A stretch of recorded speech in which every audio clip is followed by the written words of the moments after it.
রয়টার্সের প্রতিবেদন অনুযায়ী 4টি সূত্র নিশ্চিত করেছে যে সংযুক্ত আরব আমিরাত ইরানের জন্য বিপুল পরিমাণ অর্থ ছাড় দিতে সম্মত হয়েছে।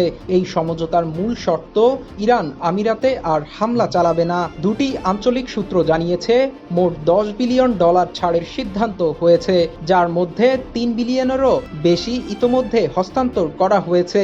তবে অন্য দুটি সূত্রের দাবি মোট অর্থের পরিমাণ আরও বেশি, $20 বিলিয়ন। এই সমঝোতার কৌশলগত তাৎপর্যও কম নয়। একটি সূত্র জানিয়েছে এই পদক্ষেপ এমনভাবে সাজানো হয়েছে যাতে কোনো পক্ষই নিজের অবস্থান থেকে সরে আসতে না হয়। ইরান বলতে পারবে যুদ্ধের ক্ষতিপূরণ আদায় করেছে, যুক্তরাষ্ট্র বলতে পারবে তারা কিছু দেয়নি, আর আবুধাবি নিজের নিরাপত্তা ও দুবাইয়ের বাণিজ্যিক মর্যাদা রক্ষা করতে পারবে। পর্দার আড়ালে কূটনৈতিক তৎপরতাও চলেছে। ইরানের শক্তিশালী রেভলিউশনারি গার্ডের কর্মকর্তারা গত সপ্তাহে আবুধাবিতে গিয়ে আমিরাতের জাতীয় নিরাপত্তা উপদেষ্টা শেখ তাহনুন বিন জায়েদ আল নাহিয়ানের সঙ্গে বৈঠক করেন।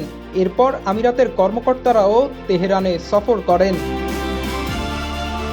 তবে আমিরাতের পররাষ্ট্র মন্ত্রণালয় এই পুরো বিষয়টি সম্পূর্ণ অস্বীকার করেছে।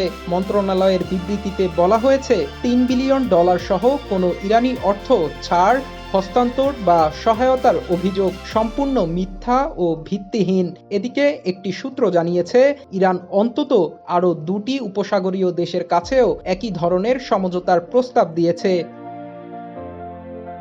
ATV USA international desk.